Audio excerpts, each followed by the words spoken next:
Welcome to Mufti Naveed Siddiq channel.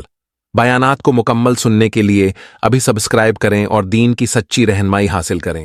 बिस्मिल्लाहिर्रहमानिर्रहीम। नमाजी जनाजा लोग पढ़ते हैं, बाज़ औक़ात लेट आते हैं, लेट आने में परेशान हो जाते हैं, क्या किया जाए? क्योंकि उनसे कुछ तकबीरात चली गई, इमाम दूसरी तकबीर कह रहा है या तीसरी तकबीर इमाम साहब कह रहे हैं। अब वो सोचते हैं कि क्या किया जाए। याद रखिएगा, नमाजी जनाजा में दो चीजें फर्ज हैं। जब वो दो काम आप कर लेंगे तो नमाजी जनाजा आपकी तरफ से गोया फराइज अदा हो गए।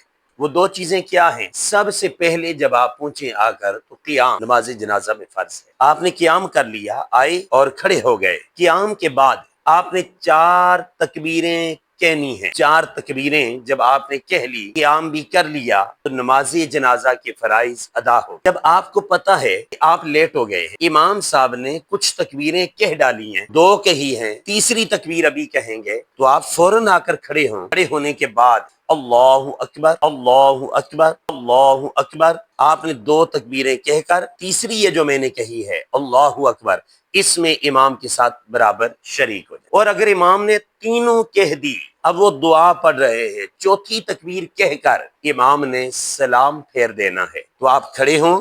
खड़े होने के बाद अल्लाहु अकबर, अल्लाहु अकबर, अल्लाहु अकबर, तीन तकबीरें कहें। आगे इमाम की आखिरी तकबीर है, चौथी तकबीर जो इमाम कह रहा है, वो उसके साथ अल्लाहु अकबर कहकर सलाम फेर दें। आपका नमाजी जनाजा दुरुस्त है, गोया आपने अदा कर ली। अगर चारों तकबीरें चली गई तो अब जनाजा की नमाज में आप शरीक नहीं हो सकते। अब आप दुआ करें। दुआ आप मैयत के लिए कर सकते हैं, उस वक़्त करें या बाद में करें। आप अगर कोशिश से आए हैं, रब आपको अजर अता फरमाएंगे।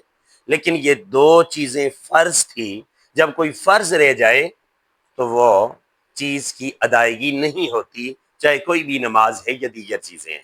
तो नमाज जनाजा में दो चीजें फर्ज थी, नंबर एक क़ियाम, नंबर दो चार तकबीरें ये कहनी लाजिम है। उम्मीद है कि आपको ये बात समझ आई होगी कि जनाजे में लेट हो जाएं तो कैसे हमने नमाज जनाजा पढ़ना है। सवाब भी रब ताला अता फरमा दें।